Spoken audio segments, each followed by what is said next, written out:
नमस्कार। आज हम आपके सामने आए हैं वाक्य के उपवाक्य लेकर के। मैंने आपको पहले वीडियो में हमने वाक्य पढ़े थे, ठीक है, और आज हम पढ़ेंगे उपवाक्य।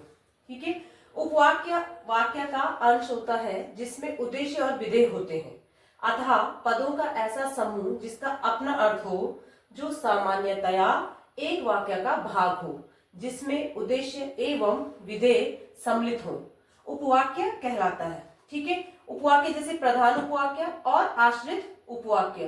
ठीक है, अब उन्होंने क्या कहा कि जिन पदों का जो शब्द समूह होते हैं जिनका अपना अर्थ निकले, अगर प्रधान उपवाक्य है तो उसका क्या होना चाहिए, अपना अर्थ निकलता है। तो जो प्रधान उपवाक्य होते हैं उनका क्या होता है, अपना अर्थ होता है, अलग अर्थ होता है। और जो आश्रित उपवाक्य होते हैं उनका क्या होता है, वो प्रधान उपवाक्य के बिना पूर्ण अर्थ प्रदान नहीं करते। कौन से, आश्रित वाले। ठीक है, आश्रित वाले क्या नहीं करते हैं, वो अपना अलग से अर्थ प्रदान नहीं करते अगर उनके साथ कौन सा वाक्य ना हो, प्रधान उपवाक्य ना हो। तो आश्रित क्या नहीं करते हैं, अपना अलग अर्थ नहीं देते हैं। ठीक है, तो जो आश्रित उपवाक्य होते हैं उन्हें आप गौण उपवाक्य भी कहते हैं। उन्हें क्या कह सकते हैं आप, गौण उपवाक्य भी कह सकते हैं। ठीक है, क्योंकि ये बिना उपवाक्य के अपना अर्थ नहीं देते हैं। ठीक है, और दोनों में क्या होती है, विधेय होते हैं। दोनों में अलग अलग विधेय होते हैं, प्रधान में अलग विधेय होता है और आश्रित उपवाक्य में अलग अलग विधेय होते हैं। जैसे यदि बस आ जाए तो मैं चल पड़ूं। क्या कहा उन्होंने, यदि बस आ जाए तो मैं चल पड़ूं। ठीक है, तो पहला वाला क्या है, यदि बस आ जाए, तो ये क्या है आपका प्रधान उपवाक्य है। तो मैं चल पड़ूं, ये क्या है, आश्रित उपवाक्य। तो उसका चलना किस पर निर्धारित करता है, बस के आने पर निर्धारित करता है। तो बस का आना क्या है आपका, प्रधान उपवाक्य है, और मैं चल पड़ूं क्या है आपका, आश्रित उपवाक्य है। ठीक है, ये तो हो गए जो मिश्र वाक्य में आते हैं कि प्रधान उपवाक्य और आश्रित उपवाक्य। तो आश्रित उपवाक्य क्या होते हैं, आपको समझ में आ गया होगा कि ये क्या है, बिना प्रधान उपवाक्य के अर्थ प्रकट नहीं करते हैं। और उन्होंने कहा कि ये पदों का ऐसा समूह होता है जिसका अपना अर्थ हो। ठीक है, ऐसे पद होते हैं, समूह, पद के समूह होते हैं जिनका क्या होता है, अपना अपना अर्थ होता है। तो वो क्या कहलाते हैं, आपके उपवाक्य कहलाते हैं। प्रधान उपवाक्य क्या करते हैं, अपना अर्थ प्रकट करते हैं, स्वतंत्र होते हैं। ठीक है, ये अलग से अपना अर्थ देते हैं। और आश्रित वाले बिना प्रधान उपवाक्य के अर्थ प्रकट नहीं करते हैं। ठीक है, अब देखिए उपवाक्य के प्रकार। उपवाक्य कितने प्रकार के होते हैं, तीन। उपवाक्य तीन प्रकार के होते हैं। पहला है संज्ञा उपवाक्य। ठीक है, अब जो संज्ञा उपवाक्य, हमने उपवाक्य में पढ़ा प्रधान और आश्रित उपवाक्य, हमने ये पढ़े, दो शब्द हमने उसमें पढ़े, आश्रित और प्रधान। ठीक है, अब उन्होंने कहा जो संज्ञा उपवाक्य होते हैं वे प्रधान और आश्रित उपवाक्य की क्रिया, कर्ता और कर्म। ठीक है, ये तीन चीजें याद रखना, क्रिया, कर्ता और कर्म के रूप में प्रयुक्त होते हैं। कर्म के रूप में क्या होते हैं, ये प्रयुक्त होते हैं। उन्हें क्या कहते हैं, हम संज्ञा उपवाक्य कहते हैं। जैसे अध्यापक ने कहा, जैसे क्या कहा हमने, अध्यापक ने कहा कि कल विद्यालय बंद रहेगा, विद्यालय बंद रहेगा।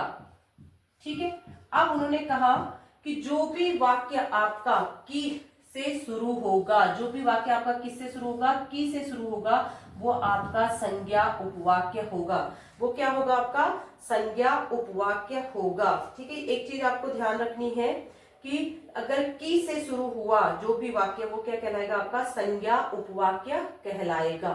ठीक है, अब उसने कहा अध्यापक ने कहा, अध्यापक प्रधान उपवाक्य है कि कल विद्यालय बंद रहेगा। तो ये दूसरा जो वाक्य है ये किससे शुरू हुआ है, की से शुरू हुआ है, तो इसलिए इसमें क्या आएगा, आपका संज्ञा उपवाक्य आएगा। आपको ये ध्यान रखना है कि की वाला कौन सा है, संज्ञा उपवाक्य है। ठीक है, ये प्रधान में भी हो सकता है और आश्रित में भी हो सकता है। ये क्रिया और कर्ता और कर्म के लिए प्रयुक्त किए जाते हैं। ठीक है, अब है आपका विशेषण उपवाक्य। विशेषण उपवाक्य में भी क्या होते हैं, आश्रित और प्रधान उपवाक्य होते हैं। और ये यहाँ पर क्या करता है, संज्ञा और सर्वनाम की विशेषता बताता है। ठीक है, ये क्या करता है, संज्ञा और सर्वनाम की क्या बताता है, विशेषता बताता है। अब ये प्रधान उपवाक्य भी हो सकता है, आश्रित उपवाक्य में भी हो सकता है।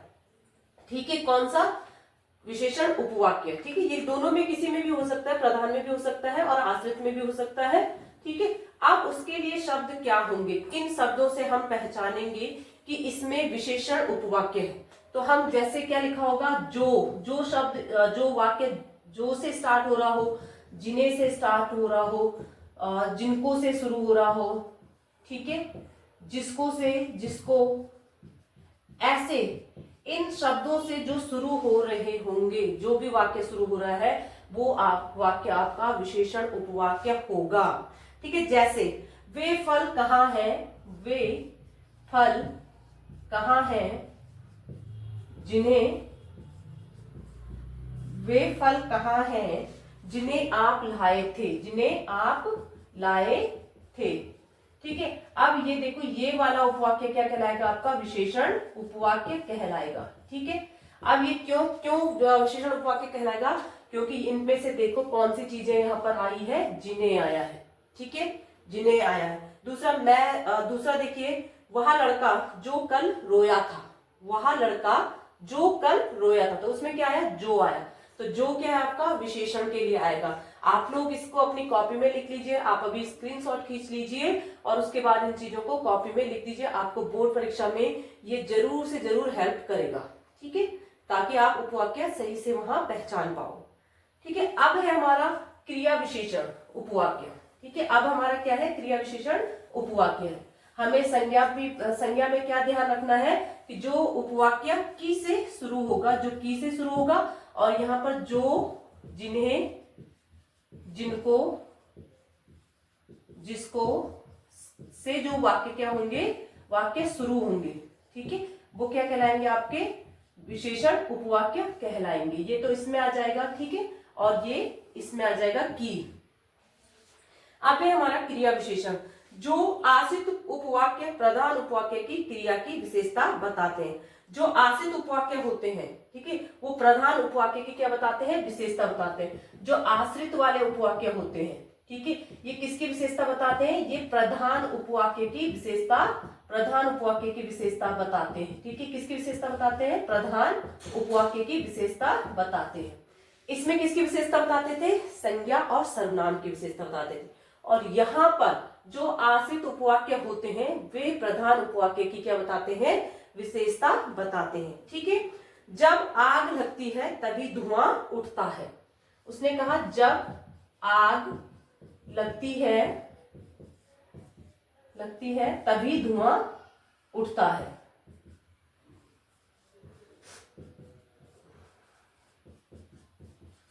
ठीक है, तो क्रिया विशेषण में देखिए ये आएगा। ठीक है, जब आग लगती है तभी धुआं उठता है। तो इसमें देखिए, जब वह हमारी ओर देखते हुए क्रिया विशेषण उपवाक्य, जब आग लगती है, जब वह हमारी ओर देखते हैं, ठीक है, क्रिया विशेषण उपवाक्य है। समझ में आ गया। अब इसमें देखिए, इसमें ये चीजें ध्यान रखना, जब, तब, ये किस में आएंगे, आपके क्रिया विशेषण में आएंगे। और आपको इसमें ध्यान रखना है कि कौन सा वाला वाक्य आश्रित वाक्य है। ठीक है, तो उसमें क्या होगा, आपका क्रिया विशेषण उपवाक्य होगा। समझ में आ गया।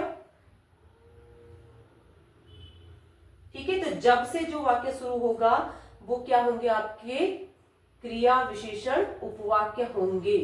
ये चीजें आपको ध्यान रखनी है कि जब से जो उपवाक्य शुरू हुआ, जो भी उपवाक्य शुरू हुआ वो क्या कर रहा है, क्रिया विशेषण उपवाक्य है। वो क्या है, क्रिया विशेषण उपवाक्य है। विशेषण उपवाक्य में क्या आएंगे, ये शब्द आएंगे, जो, जिन्हें, जिनको। और संज्ञा उपवाक्य में क्या आएंगे, कि शब्द से जो वाक्य शुरू हो रहे होंगे।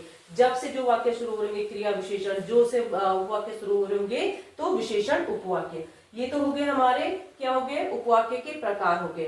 अब हमारा है वाक्य परिवर्तन। हमको क्या करना होता है, वाक्य परिवर्तन करने होते हैं। ठीक है, तो वाक्य परिवर्तन क्या होता है, सरल से संयुक्त बनाना, संयुक्त से सरल बनाना या मिश्र बनाना। तो इसको अब इसको करते हैं। ठीक है, ये वीडियो में हमने समझा उपवाक्य, ठीक है, प्रधान उपवाक्य, आश्रित उपवाक्य, ठीक है, उपवाक्य के 3 भेद पढ़े हैं, संज्ञा उपवाक्य और विशेषण उपवाक्य और क्रिया विशेषण उपवाक्य। अब आगे हम अगले वीडियो में पढ़ेंगे वाक्य परिवर्तन। अगर आप सभी को वीडियो पसंद आए, लाइक कीजिए, सब्सक्राइब कीजिए।